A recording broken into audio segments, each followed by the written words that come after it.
السلام عليكم. اليوم 6/8/2015.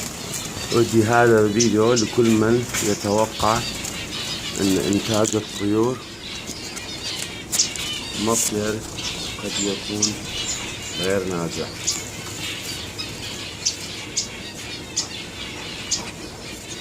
ولا يهمكم هذا الزرع هسه حصل،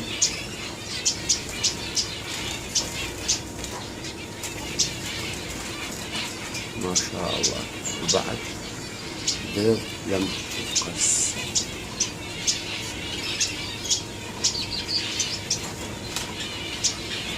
وهاي فراخ بنجوين.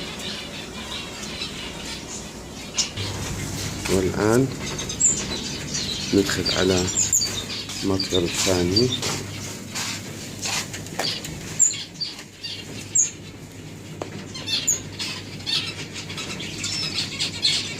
ما شاء الله.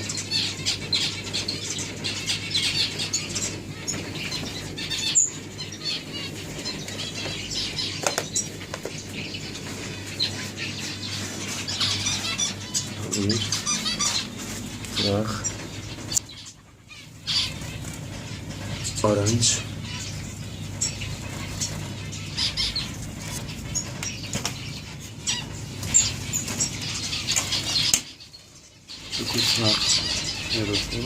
وشكرا.